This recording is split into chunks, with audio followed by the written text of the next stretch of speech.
se podría estar dando una rebelión, una especie de resistencia interna dentro de Chechenia, todavía territorio ruso, pero que tal vez podría estar buscando una independencia. Ha habido arrestos en la Guardia Nacional Rusa de Kadyrov, preocupado también por la resistencia que podría generar una rebelión o una situación en la que se busque quitar a Kadyrov. Esta debilidad, aparte de que por ahora han reportado que está supuestamente muy enfermo, bueno, una serie de cosas que se le han venido encima a Kadyrov.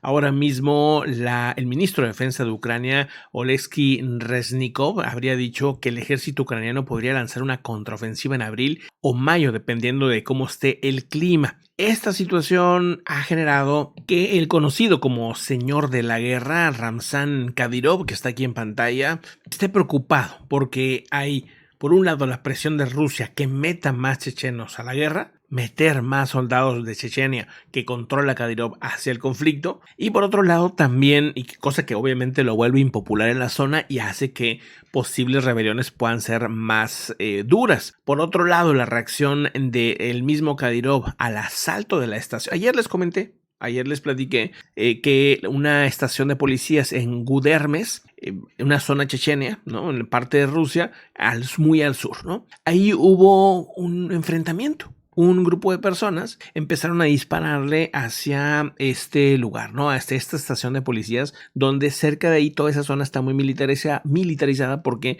ahí se entrenan a chechenos para mandarlos a la guerra en Ucrania, ¿no? Bueno, sucede esto, rápidamente apagan el fuego, por así decirlo, y eliminan a las personas que estaban disparando, rebelándose en esa región. Pero lo que llama la atención es que Kadyrov inmediatamente fue a la zona. O sea, por una rebelión, pues aparentemente pequeña, ¿por qué tendría que ir Kadyrov hasta esa región? Incluso llevó a su hijo, a uno de sus hijos, tiene como 14 hijos, llevó a un hijo que tiene 15 años a la escena para mostrarle los cuerpos de los asaltantes desconocidos que habrían sido eliminados. Y esto lo graba y lo sube a TikTok, por cierto. Incluso se burla de los cuerpos que están ahí. O sea, un tema así bastante horrible, o sea, pero te muestra que esta exageración para un caso tan pequeño muestra una debilidad.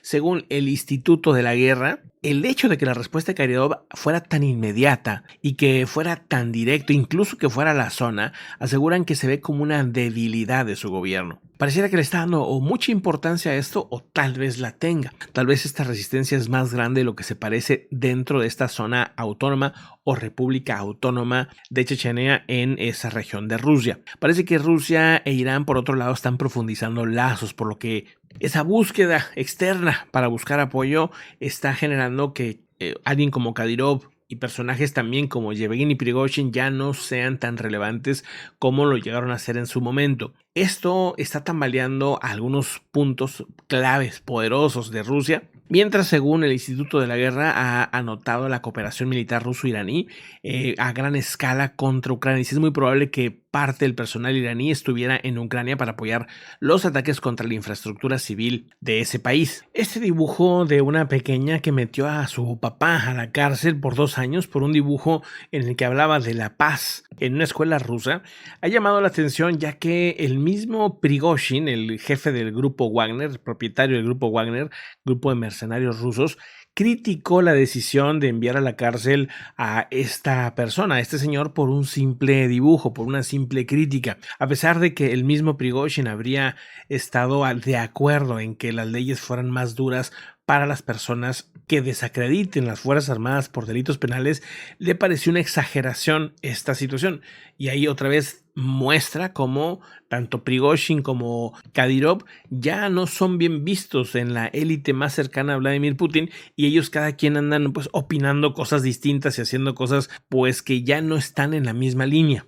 Cambiando de tema, fíjense que conforme pasa el tiempo y empieza a derretirse cada vez más el hielo ártico, está dándose una desaceleración que dicen es bastante contundente en las corrientes oceánicas. Si colapsan las corrientes oceánicas profundas, podrían tener un efecto desastroso para el clima, según un informe, pero no es el primero que les he platicado aquí. Les he platicado varias ocasiones cómo estas corrientes ayudan a llevar agua caliente o agua fría a diferentes puntos del planeta y equilibran todo el océano. Si no hubiera estas corrientes, si colapsaran, habría zonas del planeta que se congelarían completamente y habría otras zonas en las que no llegaría, por ejemplo, el alimento, los peces no llegarían. Entonces sería un desastre tremendo. Los flujos de aguas profundas que impulsan las corrientes oceánicas podrían disminuir entre un 40% aproximadamente los próximos años. Esto dicho por un equipo de científicos australianos. Las corrientes transportan calor vital, oxígeno, carbono y nutrientes a todo el mundo. Por eso es importante que sigan existiendo. Las investigaciones anteriores sugieren que la desaceleración de la corriente del Atlántico Norte podría hacer que Europa se enfríe. Por ejemplo, el estudio hizo de enfríe, es un decir, podría congelarse una parte de Europa si esto se cortara de tajo. Los investigadores aseguran en un estudio publicado en la revista Nature que advierten que la desaceleración podría ocurrir o podría reducir más bien la capacidad del océano de absorber dióxido de carbono de la atmósfera. El informe recibe una preocupación desde hace tiempo de cómo la red de corrientes oceánicas de la Tierra es impulsada en parte por el movimiento descendente de agua salada fría y densa hacia el lecho marino cerca de la Antártida. Matthew England, uno de los profesores que está en este tema, de hecho es el profesor principal de este estudio, dice: nuestro modelo muestra que si las emisiones globales de carbono continúan al ritmo actual, entonces el vuelco de la Antártida se desacelerará aún más del 40% en los próximos años. En los próximos 30 años sería pues un colapso, podría darse o encaminarse a un colapso. Si los océanos tuvieran pulmones, este sería uno de ellos, habría dicho el profesor England, oceanógrafo de la Universidad de Nueva Gales, al sur de Sydney, en una rueda de prensa. También la doctora Adele Morrison contribuyó a este informe explicando que a medida de que la circulación oceánica se ralentiza, el agua de la superficie alcanza rápidamente su capacidad de absorción de carbono y luego no era reemplazada por agua no saturada de carbono procedente de las mayores profundidades. O sea, no está esta circulación, no se absorbe suficiente carbono y pues genera más problema, más calor, más clima extremo, y eso es un círculo vicioso porque entonces todavía se derriten más estos glaciares y entonces empezamos a tener problemas aún mayor de la desaceleración oceánica. O sea, es un problema muy, muy tremendo. Ya hace algunos años les platiqué de un estudio que se llama el estudio Atlas 2018. Ahí ya se habían dado cuenta que el océano Atlántico tenía un sistema de circulación muy débil, mucho más débil de los últimos 1000 años. O sea, esto ya había encendido las alertas. Este nuevo estudio simplemente lo que hace es demostrar que en efecto las condiciones de las mismas corrientes están cada vez más débiles y esto pues pone en riesgo a muchas zonas del planeta. Estos científicos aseguran que esta noticia debería ser la primera plana de los medios, debería ser la información más importante de la que estaríamos hablando ahorita, pero esto ustedes saben que no sucede aquí, yo se los cuento, de repente en algunos medios lo vas a poder ver, medios científicos, algunos medios que le dan un pequeño espacio, pero no se le da la importancia que se debería. Los científicos han generado algo impresionante que no se había hecho antes, que son 35 millones de horas de computación durante años para producir los modelos y así entender a fondo las circulaciones más profundas de la Antártida y así detectar cómo están disminuyendo.